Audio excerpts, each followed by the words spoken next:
In this ocean of rock, travelers point their bow.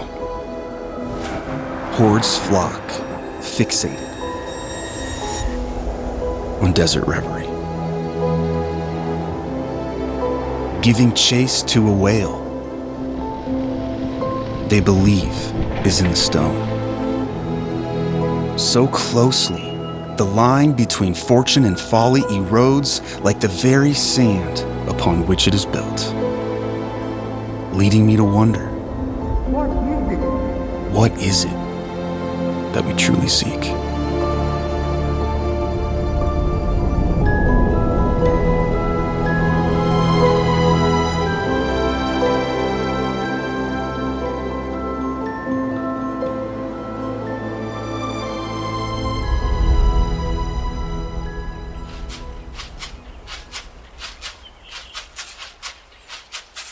Many years ago, before our world became separated by imaginary lines, humans found a home here in this valley.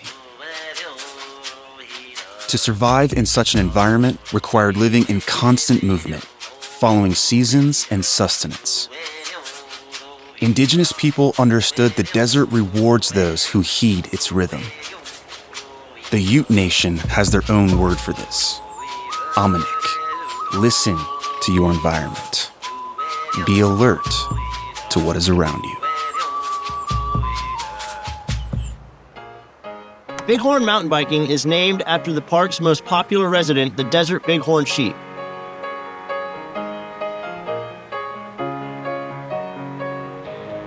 What else should I say?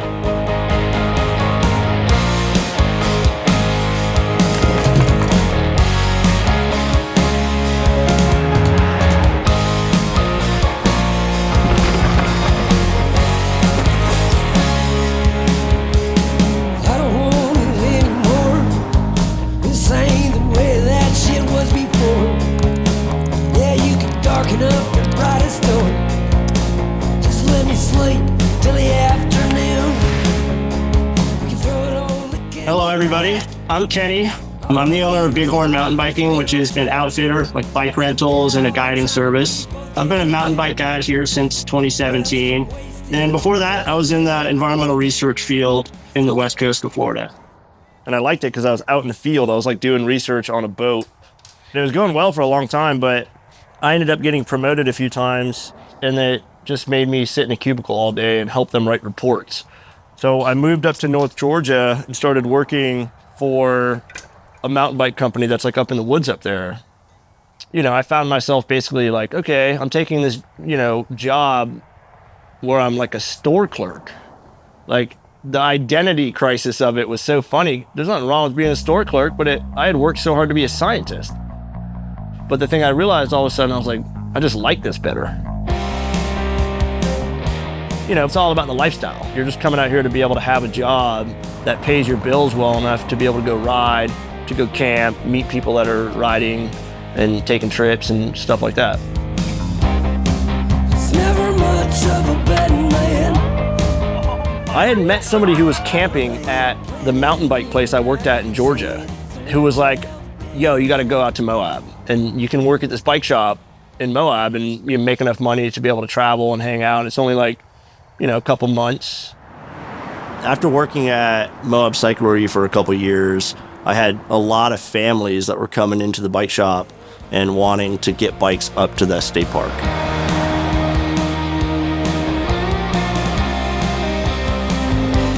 Bighorn Mountainbiking aims to fix that by having bike rentals in the trailhead parking lot of the state park. And I knew it was a really popular state park. It already had mountain bike trails. So I understood that it was going to be a popular product if I could be able to figure out the logistics and solve the problem of getting bike rentals up at this trailhead.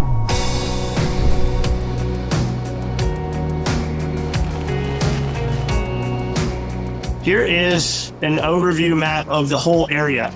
Moab is down here in the bottom right corner of the map because the majority of the trails are north of town. The Brands is 10 miles north of town, and then Dead Horse Point is right here. You can see it's not that far as the crow flies, but 2,000 feet in elevation difference, and a couple river crossings would get you there. So the only way to get to it is to come north of the Brands and then come down 313 out to the park that way. The problem is, it's a hassle to try to rent mountain bikes and load them onto your rental car and bring them all the way out to the state park. Here are some creative examples that I added of people trying to solve that logistical problem. It's just not easy to transport bikes. Simple as that. If you don't have... I had a lot of steps ahead of me, so I had to get a bike brand. I had to get licensed and insured and work out a contract with the state park to be a vendor.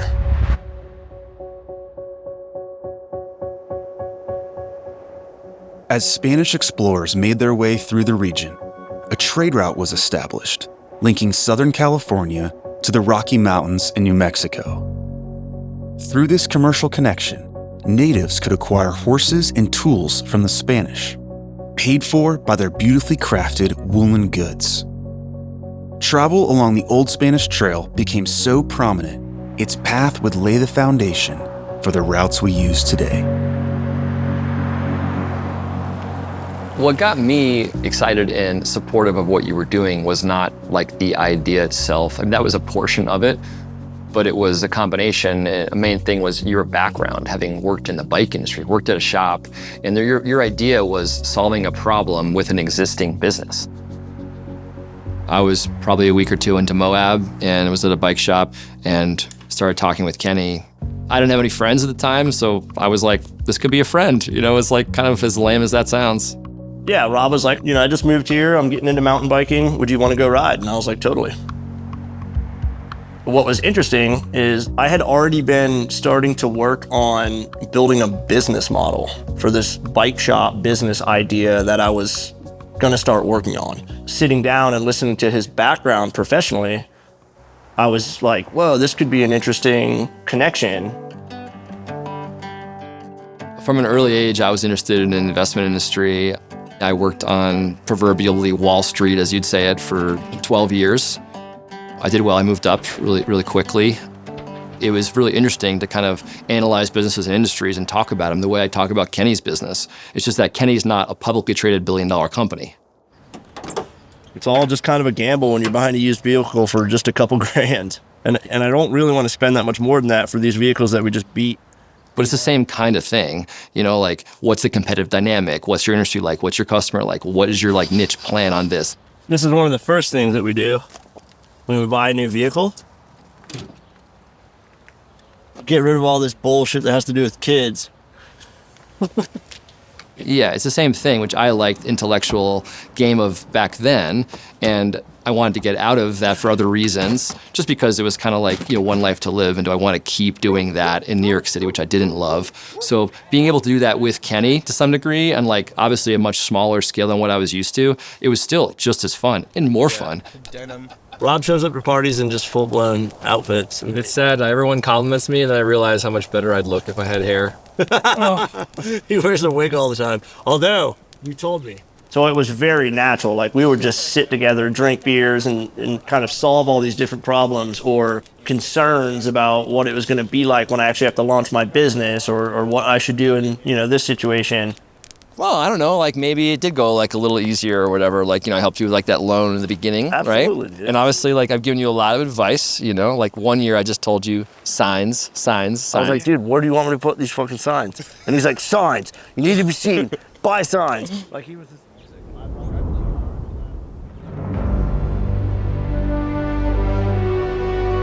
Beginning on the Green River, a group of explorers set out to traverse the last unmapped region of this country. Even before reaching the confluence with what was then called the Grand River, John Wesley Powell's mission experienced obstacles that would place the entire expedition at risk of failure, even before reaching the start of the Grand Canyon. Nevertheless, they decided to press on into the great unknown. Outside of all the planning, the first step for me to start moving in the direction of actually opening this business was to quit my job at the bike shop. Well, he told me his plan. I was kind of grooming him to take over from me because I saw the writing on the wall and I was ready to leave. So 2 weeks before I'm going to give him my 30 days notice, he tells me he wants me to take his position as the general manager at this bike shop, which is a really good opportunity financially and living in this town. So within 2 weeks, I had to make the decision whether or not I was actually going to go along with this business idea or take this sure thing that was a good paying, consistent job. It was, I guess the first reaction is always, disappointment that I'd kind of had this air, I guess you could say, in place. And then, of course, he was going in the same business. There's the competition thing. So I understand his frustration there. But he did, probably because of his frustration, take a few shots at me when I announced and told him what the specific business idea was. Customers will be able to drive in, park their cars, and rent a bike from a mobile rental unit that I have in the parking lot. He wasn't trying to necessarily discourage me in any way. He just couldn't believe that I was going to go, and I think his quote was, "You're going to go sit in a parking lot by yourself all day? Really? Does that sound good to you?"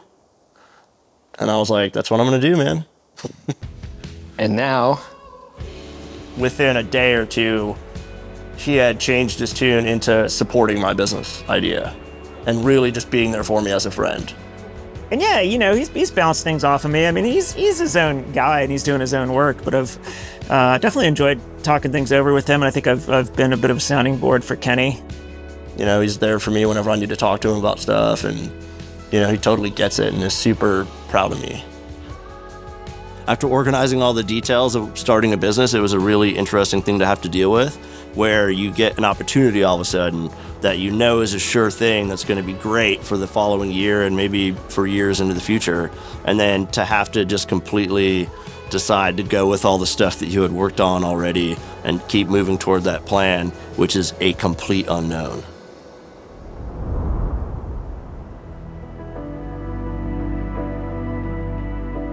After leaving behind the comfort of their homes in the east, early settlers began to arrive in the valley.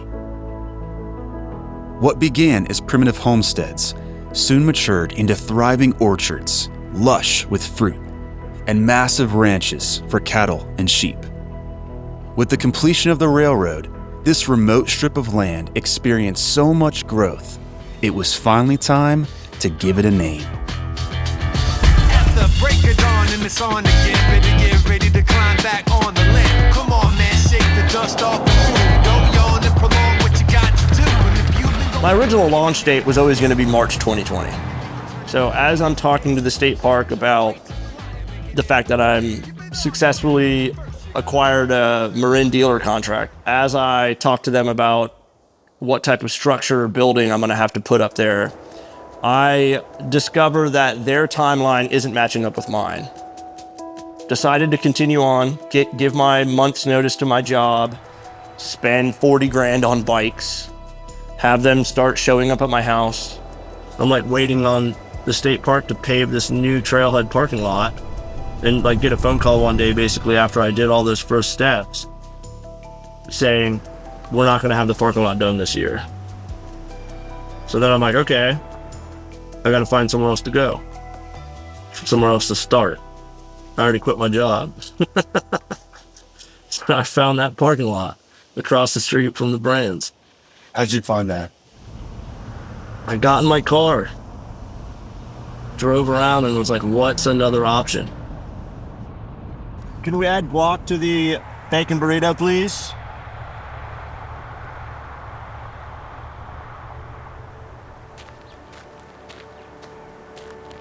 I see a public notice sign on, a stake at this property.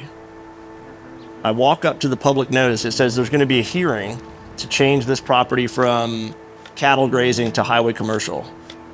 And the meeting is going to be in 2 hours. I sit through the whole meeting, which had a bunch of different things on the agenda. And one of them was his zoning change. And he got up to the podium, pled his case to the county as to why he wants to get it rezoned, and it's to make a campground. And they approve it. I'm like, here's my shot.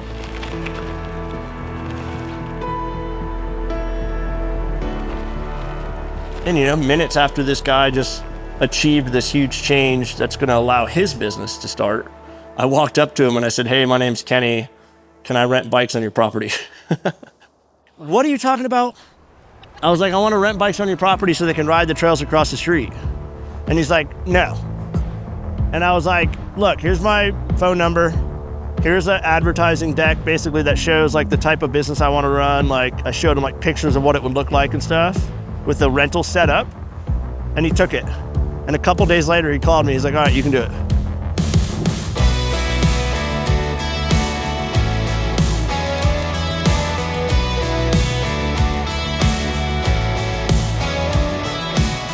What are we talking about here? Opportunities.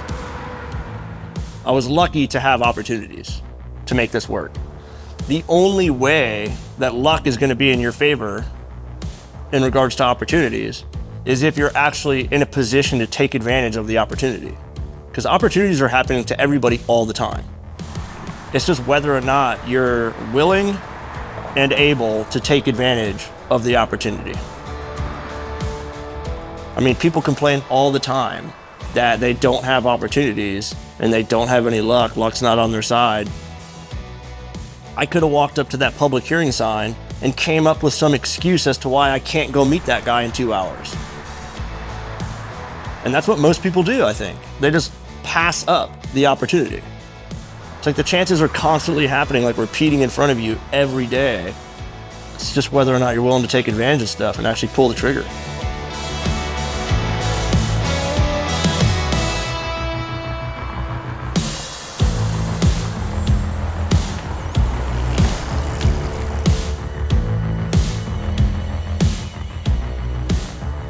We definitely started with a trailer and some bikes and like some bike tools.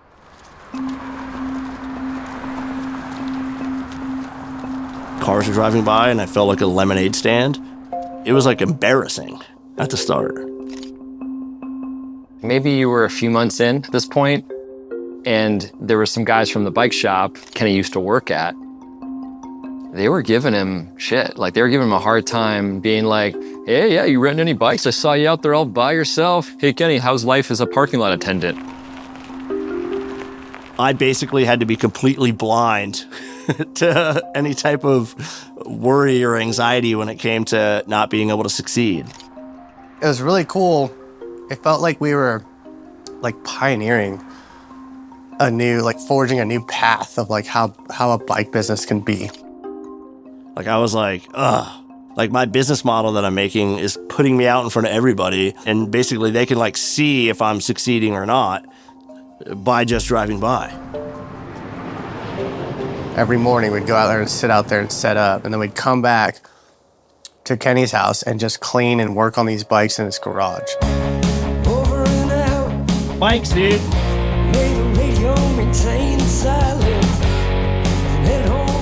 These are the humble beginnings, dude, in this dirty fucking shop that we're in.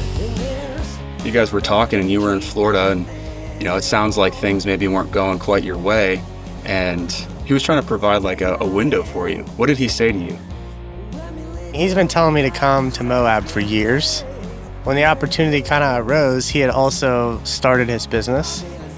The timing was kind of just perfect, and he said, "Come experience a lifestyle that you didn't even know existed."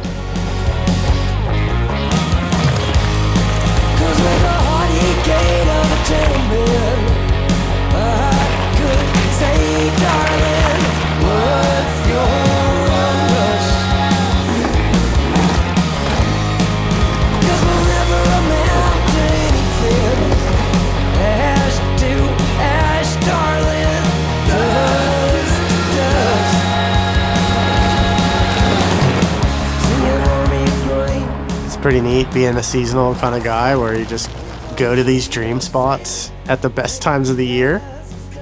It's almost kind of like,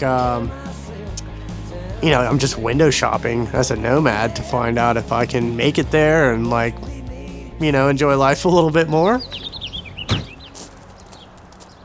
Yeah, it's nice to just be able to stand up, have like cabinets. I got a dresser and like a whole closet in here. Stove's already built in, sink works, like, yeah, it's like having my own little tree court in the back of my truck. It is risky. I guess when you live in your vehicle, there's a hidden stress that you don't realize until you're in it, that, you know, it's like, well, what if something breaks? Or what if the season's bad and I'm not making a lot of money? Oh, that was fast. Well, there's a hole drilled in my roof now. Quick. Yeah, no turning back.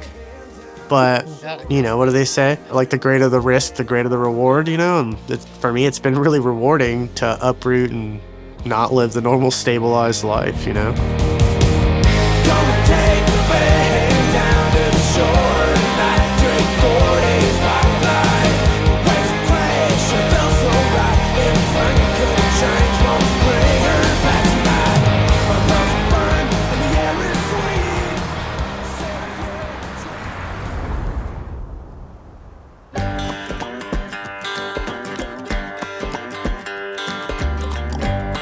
As the gold rush rapidly swept over the nation, hardy prospectors made their way into the La Salle Mountains. When copper, gold, and silver were discovered on Mount Was, an entire town was built to support the mining effort, complete with a hotel, restaurants, and saloons.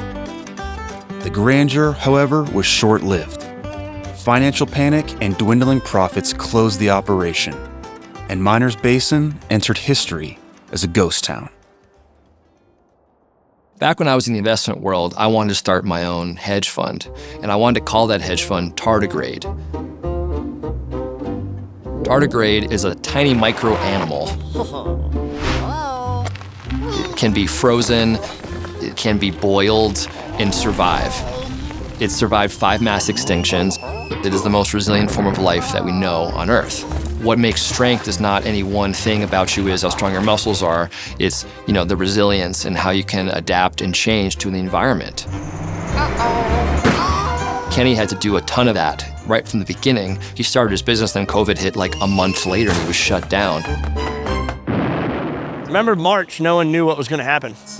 I talked to the county. They just wanted to stop having tourists come here. So what I did was I came up with a plan where I just rented to locals. I came up with like a cheap rate, like 20 bucks a day. Because no one was making money either, but everyone's bored. Also, if you want to buy some of these bikes, you can put the rental toward the purchase of the bike. So I was able to get revenue and pay my bills to keep rolling.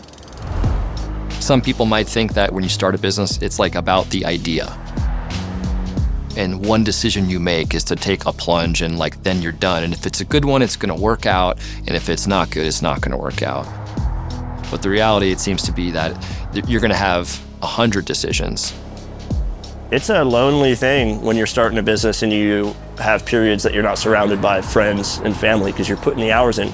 You're there all day. You go home and go to sleep and wake up and go back to work. Wake up and go back to work. And go back to work.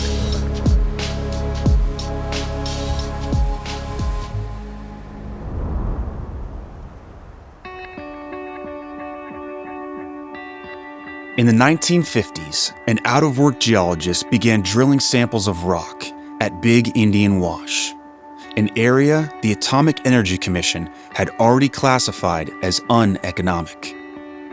But Charlie Steen had a stubbornness that led him down a unique trail. Unable to afford a Geiger counter, he instead chose to stake his claims based on his own geological theory about how minerals would concentrate among the rock layers. Charlie's persistence and secondhand drilling rig led him to discover a deposit of uranium ore that would forever change this town.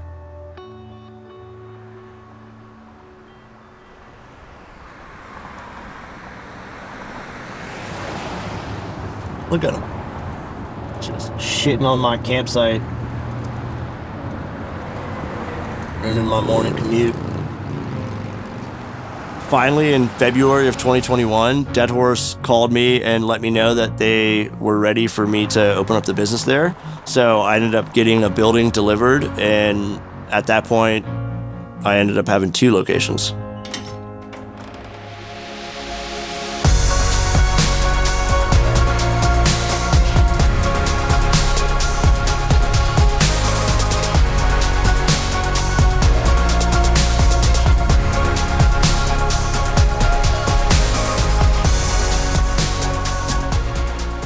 So one of the big challenges of getting this business off the ground was trying to figure out how to deal with the remoteness.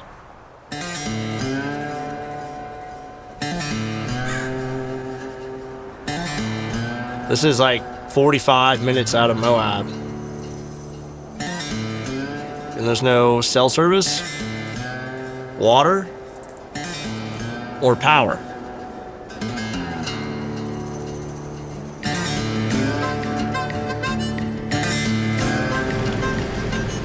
So we did kind of slowly develop it.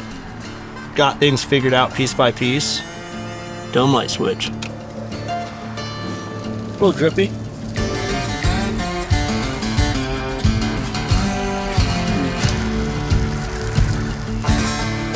Ordered solar. Plugged in Starlink. And from there, everything changed. I was able to make phone calls, run charges. The business just seemed much more legitimate than having a company out in the middle of nowhere where I couldn't even make cell phone calls.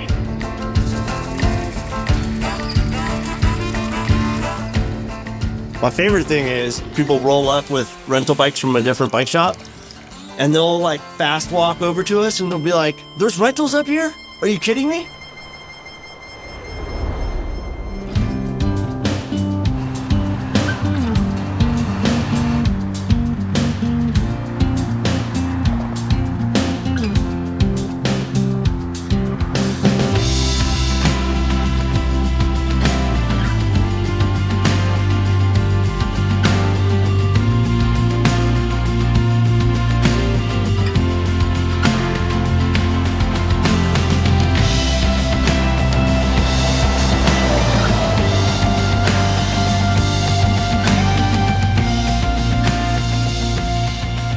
Yeah, dude. Doing my daily maintenance at the bike shop here. Well, my second home.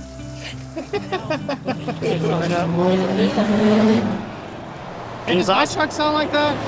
Yeah. Sounds like a whistle. Dude, stoked. Didn't know how I'd get it done. Rednecked it, Florida style with Florida style. Back in Florida, I got, into bikes. It kind of saved my life, it was in a bad time, and it gave me something to do, gave me something to look forward to.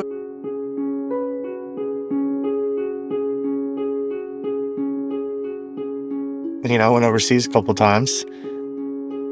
Being in the Army was what I thought, at the time, made me really happy to do, I felt like a big purpose in life. I ended up getting hurt. And being dumb about it.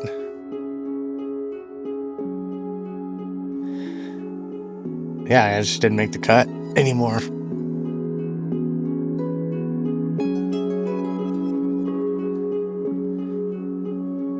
Everything that I was kind of like envisioning and dreaming just got shattered in front of me.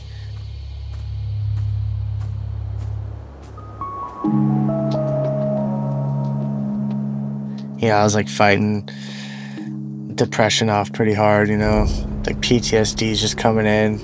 I'm just sitting here getting like beat up. I just kind of got to this point where I didn't really feel the need to like wake up anymore. Went to my dad's house, grabbed his revolver and played Russian roulette with myself a couple times.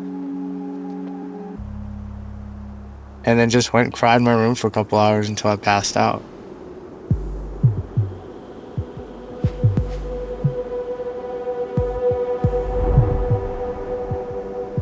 And then when I woke up, I just had this like realization and this feeling that like I'm supposed to be here. So I need to find out why. Yeah, I just didn't have a car, like my license was suspended. So I was riding a bike everywhere. And just like fixed gear was life. It was kind of like a way of life too, because you can't stop pedaling, there's no like coasting.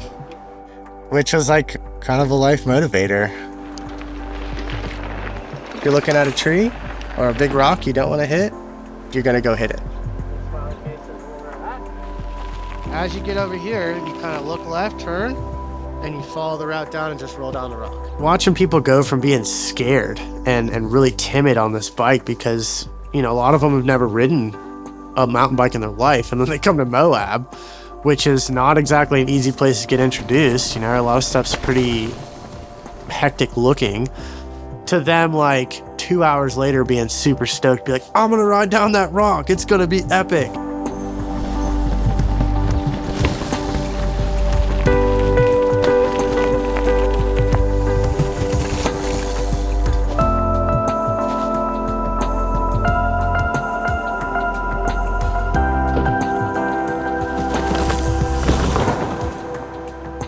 It's a gratifying feeling for me, you know, like just to kind of help people get over that fear and just like show them like, oh yeah, man, being on a bike is really, really fun. Our goal is one, to be like the best part of someone's day, but really just their whole trip, and then hopefully like a memory for the rest of their life. And I mean, I'll believe in that all day, you know? It's pretty fun to be a part of that. Yeah. The boom, however prosperous, brought with it its own set of challenges. The small town infrastructure was not prepared to support the influx of people. Prospectors flooded the streets, even sleeping in their cars due to lack of housing.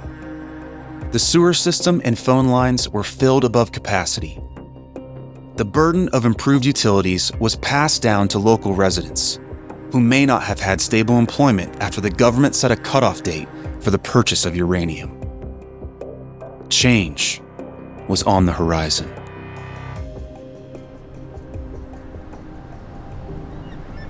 Living in a city, you feel like your purpose might be your job or that's your identity. But it's definitely hard to really feel like the city cares about you and you really care about it. There's just so many people and it's really impersonal. I feel like unless you have a really good small community around you. Moab is a small community. It's given me a great place to live, great friends, great quality of life. And when you get a lot, you feel that need to reciprocate. Rob came to me with the idea of repaying the interest of that money that I borrowed and work for the community.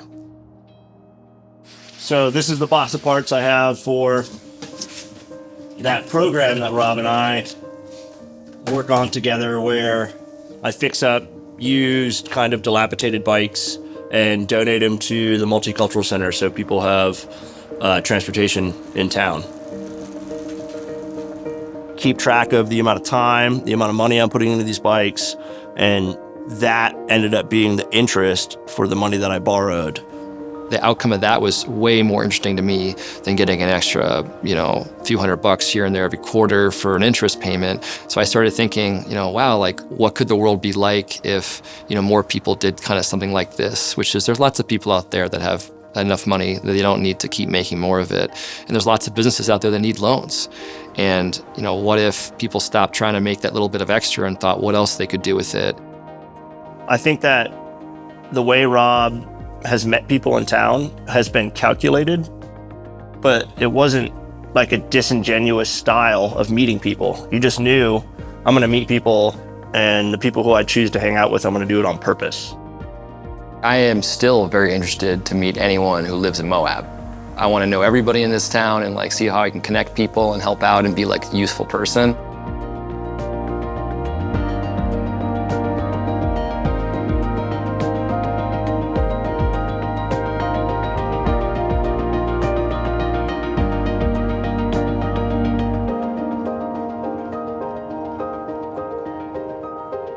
Because things don't happen in one step, there really isn't a before and after feeling. It took a lot of steps to get from moving here for a season just to try it out, and now being fully committed to living here indefinitely.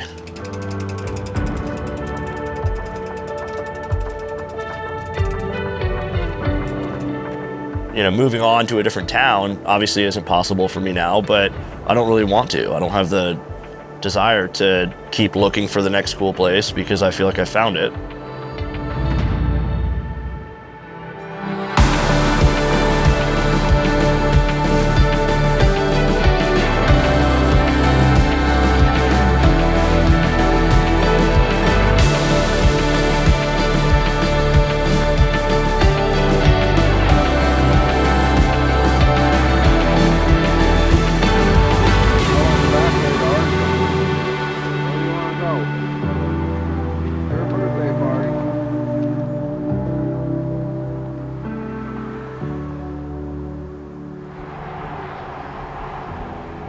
One thing I've learned with the emergence of my business and it being different than the regular bike shop is that in the future, I better keep fresh ideas rolling through my brain because times changed from mining era to tourism era.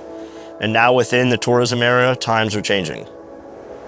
And that's what it's allowing, newer ideas, different business styles to emerge.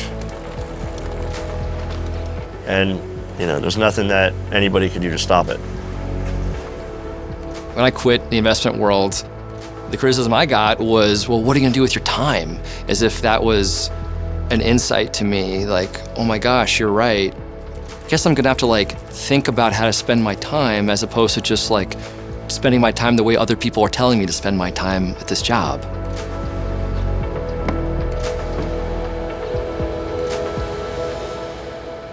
That's a problem that we all need to deal with someday. And, a lot of people don't deal with that until they're 65 and they retire. And then they're like, well, what do I do with myself now? And what do you do with yourself? What do you want to do with yourself is the key question that we all have to answer. And so why not get to it sooner?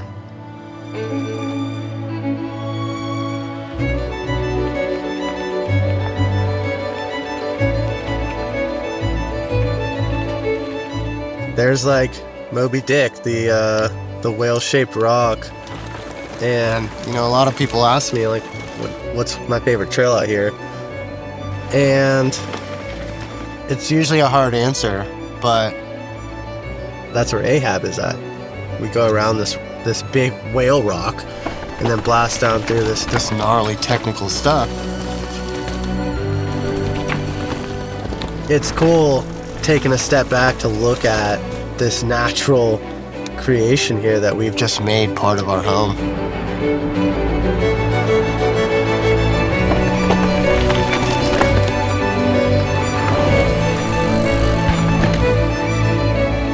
This is part of our daily life. We get to go ride bikes around there.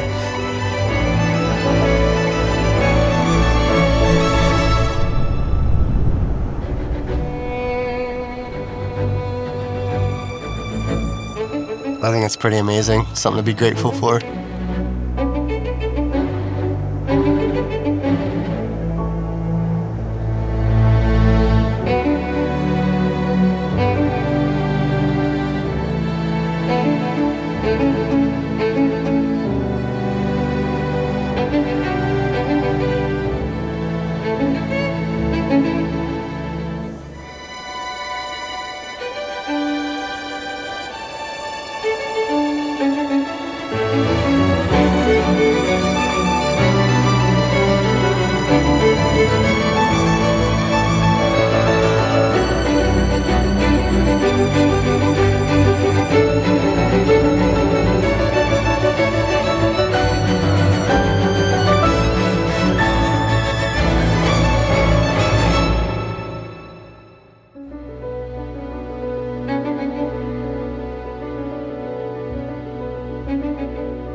Kind of wild. It all just kind of falls into place. Sometimes it works out really well, and other times we're just like, okay, that's a lesson. We're not going to do that ever again. And I don't know. I think that's how life is. You sit there and try stuff, and if it works, it works. If it doesn't, well, you don't try that again. You try another way until you've got it all dialed in. And, this is my third year, and I think that we're getting it pretty dialed in.